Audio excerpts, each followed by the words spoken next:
शिव चर्चा करने लगे। अब देखिए 21वीं सदी के प्रारंभ से बिहार, गौर कीजिएगा, पहले शिव चर्चा शुरू हुई बिहार से। तो बिहार में 38 जिला अभी है, उस समय झारखंड भी बिहार ही था। ये सब का जिला भी ले लीजिए तो कितना रहा होगा।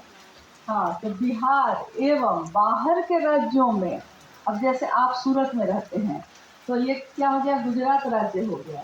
तो गुजरात राज्य यानी बिहार के बाहर के राज्यों में शिव शिष्य और शिष्यों की संख्या में कालक्रम से वृद्धि होती गई, बढ़ते गए लोग, संख्या बढ़ती गई लोगों की। क्षेत्रों में लोग, किसके बारे में बात हो रही है, क्षेत्रों में यानी जगह जगह पे लोग, कौन, जो शिव शिष्य और शिष्या थे वो क्षेत्रों में लोग शिव चर्चा करने लगे और उन्हें सुनने के लिए स्थानीय एवं निकटवर्ती इलाके के लोग एकत्रित होते रहे।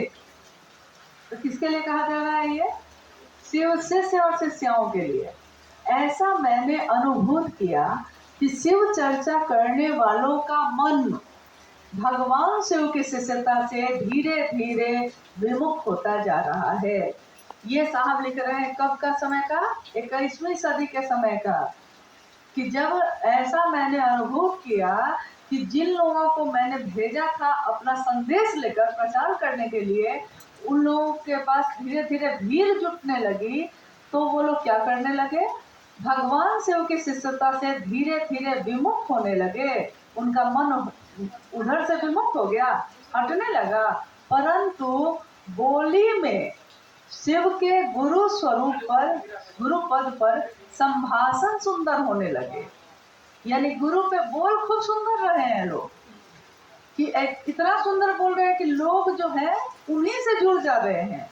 परंतु भगवान शिव के शिष्य का भाव विमुख हो रहा है, मन हट रहा है वहां से और धरती का सम्मान पकड़ रहा है।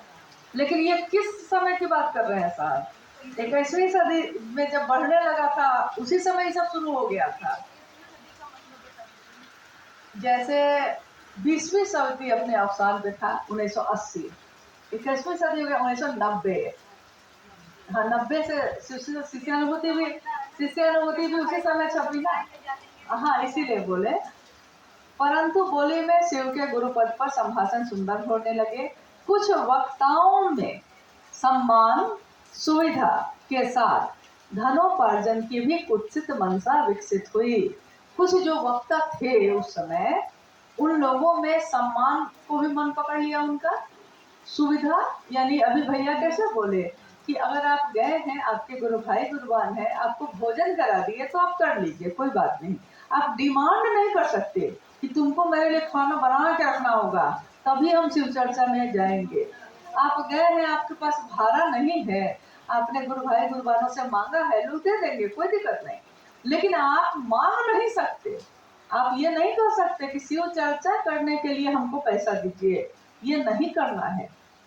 तो सम्मान और सुविधा, धनोपार्जन, यानी कुछ लोगों ने उस समय क्या किया था कि शिव चर्चा नाम की किताब छपवा ली थी, शिव चर्चा महिमा। तो नाम देखा लो, शिव चर्चा महिमा, उसमें महादेव और साहब दीदी की तस्वीर छपवा लिया, शिव जन के गुरु हैं ये लिख लिया। तो लोगों को लगा कि ये तो साहब के द्वारा लिखा होगा, जबकि ये तो साहब के द्वारा था नहीं। उसमें कहानी डाल दी गई, कुछ भजन गीत लिख कर लोग डाल दिए, कहानी लिख कर डाल दिए कि अमुक जगह पे एक नाग निकला तो उसने कहा कि अगर इतने जगह जाके, हाँ, इस तरह की। ये शिव चर्चा है ही नहीं, लेकिन नाम उसको दे दिया शिव चर्चा का।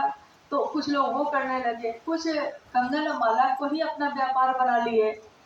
अगर 20 रुपए का कंगन है तो उसको किसी रंग से काला कर दिए और 1100 में बेचने लगे। तो ये धनोपार्जन की भी कुत्सित मनसा विकसित हुई, बढ़ी। यह मेरे लिए अत्यंत दुख का कारण था और है भी। यानी ये बीमारी खत्म नहीं हुई है, उस समय शुरू हुई थी, अभी भी है जगह जगह। यही साहब लिख रहे हैं। मेरे अत्यंत नजदीकी लोग भी शिव चर्चा की आड़ में अपनी लौकिक ऐसनाओं की पूर्ति में लग गए। मेरे अत्यंत करीब नजदीकी लोग, तो शुरू से वो लिख रहे हैं शिव शिष्य शिष्याओं के लिए तो शिवजी शिष्यों में जो उनके नजदीक थे, जो बैठते थे आके, खाना यही खाते थे, रात में कितनी बार गद्दा लगता था, सोते भी यहीं थे, लेकिन यहीं से होकर जाते थे। उसी में से कुछ लोग ऐसे भी निकले जिन्होंने कहा कि साहब के सबसे नजदीकी हम ही हैं, हम ही को साहब इधर का क्षेत्र सौंप दिए हैं, हम ही को साहब बोले हैं कि अमुक जगह सिर्फ तुम जाना, तुम्हारी बात होगी, या हम ही को साहब जानते हैं। यहाँ तक कि बहुत जगहों से लोग चाहते थे साहब से मिलने आना, तो लोग कहते थे कि नहीं, हम मेरे साथ नहीं जाओगे तो साहब हमको पहचानते हैं ना, मेरे साथ नहीं जाओगे तो वहाँ एंट्री भी नहीं मिलेगी, जबकि उस समय भी ये झूठ बात थी एकदम। दूसरा है कि जब देवघर में साहब थे तो खुली जगह थी, तो जितने लोग आते थे मिल लेते थे। फिर कठर मोड़ आए तो वहाँ भी थोड़ी खुली जगह थी। फिर साइंस सिटी में 1 साल रहे तो वहाँ जगह का अभाव था। लेकिन यहाँ जब आए वो, तो यहाँ जो जगह है जितनी, उसके अनुसार बीच बीच में वो समय देते थे। उन्होंने कहा था कि कुछ लोगों को मतलब नाम लिखवाते रहिए, जो भी फोन करता है मिलने के लिए आप उनका नाम लिखवाइए, लेकिन जब मैं समय दूंगा उसके अनुसार इसमें भेद नहीं होना चाहिए। ये भी साहब ने साफ कह दिया था हम लोगों को कि ये नहीं होना चाहिए कि कुछ वीआईपी लोग आकर हमसे मिल लेंगे और जो सामान्य गुरु भाई गुरुवान है वो नहीं मिलेंगे, ये नहीं होगा। जो पहले नाम लिखवाएगा मिलने के लिए उसको सीधे समय देते जाइए। तो उस समय हाँ, ये जिम्मेदारी भी चूंकि मुझ पे और मंडल सर पे सौंपी गई थी। और यहाँ के जो 2-3 गुरु भाई लोग हैं, सरिता है, राजेश जी हैं, गौतम है, इन लोगों को भी कहा गया था कि जो लोग भी आप लोग से बात करे, आप एक रजिस्टर पे उन लोग का नाम लिखिए। और जैसे ही, जैसे अब साहब कह रहे हैं अगर कि मैं 5, 6, 7 मिलूंगा, तो अगर 1 से 10 तक में जो नाम लिखवाया है उन लोगों को समय दिया जाता था। और कभी भी यहाँ मिलने के लिए या कहीं भी मिलने के लिए कभी किसी से किसी तरह का डिमांड नहीं किया गया। जो कभी कभी सुनने में आता है कि कोई कहता है, कोई कोई समझाता है कि हाँ पैसे का डिमांड किया जाता था, तो ये भी बिल्कुल हवा की बात है, क्योंकि यहाँ मिलने में पैसे की जरूरत ही नहीं थी, कहीं भी ऐसे मिलने में तो जरूरत नहीं थी। हाँ, किसी संगोष्ठी में अगर आप आ रहे हैं तो संगोष्ठी या कार्यशाला जब बीच में होती थी तो उसमें क्या होता था कि सहयोग राशि सबको अपना अपना जमा करता था, यहाँ तक कि हम लोग भी जमा करते थे उसमें। तीनों संस्था न्यास है तो हम भी उसमें तीनों में सदस्य हैं, अनुभया भी है, लवली भी है, अमित भी है, मनुबाबू भी है, निहारिका भी है। तो हम लोग सब है तीनों संस्थाओं में, क्योंकि जिसको साहब ने बनाया उसको हम आपको कह रहे हैं कि सहयोग कीजिए, तो हम भी तो उसी में है ना। हम ऐसा तो नहीं विशिष्ट हैं, आप अलग हैं हम अलग हैं। साहब के ने शिव शिष्यों के लिए जैसे ही बात कही तो उसमें तो सब एक जैसे हैं, तो उन सबको उनके आदेश के अंदर ही रहना होगा ना, तो हम लोग भी करते हैं। यही बात साहब ने लिखी है कि मेरे अत्यंत नजदीकी लोग भी शिव चर्चा की आड़ में अपनी लौकिक आशाओं की पूर्ति में लग गए। तो कुछ तो ऐसा करने लगे, कुछ लोगों ने कभी आरसिया में रोज में ली क्या क्या क्या क्या, जो नहीं उस समय बहुत सारी चीजें चल रही थी जिसमें लोग जैसे जोड़ते थे लोगों को, क्या कहते हैं उसको, नेटवर्किंग। हाँ, नेटवर्किंग। तो आप सुनिएगा ध्यान से। तो फेसबुक लाइव पे जब साहब की चर्चा आई थी तो जहाँ पे अभी मंडप है वहीं पे साहब बैठे थे, और उनका जो पेज है हरिंद्रानंद, उसी पेज से फेसबुक पे लाइव आए थे साहब। उस चर्चा में भी उस दिन साहब ने इस बात को कहा है कि अनु भैया शुरू किए हैं, तो वो बोले हैं कि भाई इस तरह की खबर आ रही है कि अगर कोई नेटवर्किंग करते हैं आप लोगों से तो ऐसा मत करिए। और साहब भी चर्चा में अपने ये बात बोले हैं उस दिन। मतलब अब जाके आप इसको खोज के सुनिएगा, ध्यान से पूरा सुनिएगा, लेकिन हमेशा पूरी बात सुनिए, हमेशा पूरी बात पढ़िए तो समझ में आ जाएगा। तो ये कौन लोग थे जो आते थे यहाँ, एकदम नजदीक बैठते थे और एकदम साहब को यही भरोसा देते रहते थे कि मतलब हमसे ज्यादा आपका अपना कोई नहीं है। तो अत्यंत नजदीक बैठे लोग में से कुछ लोग, सारे लोग नहीं, अगर सारे लोग ऐसे होते तो शिव शिष्यता इतनी व्यापक नहीं होती। अगर लाख लोग हैं किसी जिला में तो 1-2 लोग ऐसे थे, बाकी 99,000, अगर 999 आदमी एकदम बढ़िया से चल रहा है, तभी ना शिवशिष्टता इतनी है। लेकिन एक आदमी कोई जिसके मन में ये चाहत है कि मेरे कहने से इतने लोग साहब से मिलने जाते हैं, तो ये सारे लोग यानी कि मेरे हैं, मेरे अंदर आए कैसे, ये भावना भी पैदा हुई। ऐसा हुआ था, बहुत राज्यों में हुआ था, ऐसा नहीं सिर्फ बिहार में हुआ था, गुजरात में भी हुआ था। हाँ, ये खबर उस समय यहाँ भी आई थी। तो यही साहब लिख रहे हैं कि वो अपने इसकी आड़ में अपनी लौकिक वासनाओं की पूर्ति में लग गए। मेरे द्वारा इसका विरोध स्वाभाविक था, स्वाभाविक है साहब इसका विरोध करेंगे। फलतः ऐसे लोग मेरे आंतरिक विरोधी हो गए और हैं भी। इसलिए ऐसे लोग अंदर अंदर से साहब के विरोधी हो गए, लेकिन वो ये जानते थे कि साहब और दीदी का नाम लिए बिना मेरी बात सुनेगा कोई नहीं, इसलिए नाम तो साहब दीदी का ही लेते थे, परंतु आंतरिक वो जो थे साहब के विरोधी जैसे व्यवहार करने लगे। और उन लोगों ने बहुत लोगों को यहाँ आने तक से हमेशा रोकने का काम किया, साहब सीधे नहीं मिलते हैं, मतलब हाँ, जबकि ऐसा कुछ नहीं था। साहब ने तो महादेव के लिए ऐसा ही कहा था। साहब ने कहा था कि महादेव भी बहुत सरलता से मिलते हैं, परंतु आप कठिन कर्म कांड करने लगते हैं। मैं शिव का शिष्य हूँ, मैं भी उतनी ही सरलता से मिलता हूँ।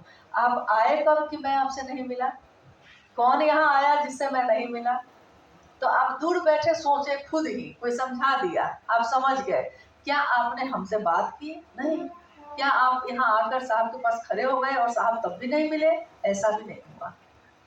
जो आया उससे साहब मिले। हाँ, तो ऐसे लोग आंतरिक विरोधी हो गए और हैं भी। शिव चर्चा के ताने बाने के भीतर गीत और भजन गाने वालों की बाढ़ सी आ गई। कितना चैनल आप देखिएगा जिसमें शिव चर्चा लिखा रहेगा, बैनर भी लगा रहेगा, लेकिन एकदम अजीब अजीब तरह के गीत भजन शिव के गुरु स्वरूप पे होते तो सुंदर बात होती, उसमें कोई दिक्कत नहीं थी। लेकिन लोगों को नहीं होता है छमकाऊ वाला जो गीत भजन अच्छा लगता है। शिव चर्चा तमाशा नहीं है, शिव की बात, शिव की शिष्यता तालीबाजी नहीं है, ये तो साहब ने साफ साफ कहा कितनी बार। फिर भी ऐसे लोगों की बाढ़ सी आ गई। अब देखिए, जादू टोना जैसे कृत्य जिसमें पानी फूंक कर देना, ओझा गुनी का काम करना आदि शिव गुरु चर्चा की अवधारणा के लिए संघात का काम कर रहे थे। कुछ लोग जादू टोना से लोगों को झाड़ने लगे, कुछ लोग पानी फूंक कर देने लगे, कुछ ताबीज बना के देने लगे। तो ये सब शिव गुरु चर्चा की अवधारणा के संघात, मतलब उसको घायल कर रहे थे इस अवधारणा को। शिव चर्चाएं घने जंगलों, सुदूर गांवों और विभिन्न राज्यों में चलने लगी थी। अब भारत के लगभग सभी राज्यों में महादेव की चर्चा चलने लगी थी। कहाँ कौन शिव चर्चा की आड़ में अपनी दुकान चलाता है, मैं इससे अनभिज्ञ रहने को विवश था।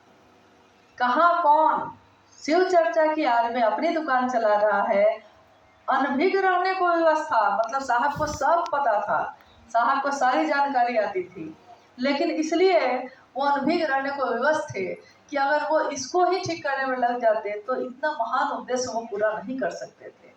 जब कोई महान काम करने चलता है तो रास्ते की झाड़ियाँ या छोटी मोटी चीज़ों को अगर देखने लगेगा तो वो बड़ा बड़ा रास्ता तय नहीं कर सकेगा। इसलिए साहब इसके लिए अनभिज्ञ रहने को विवश थे।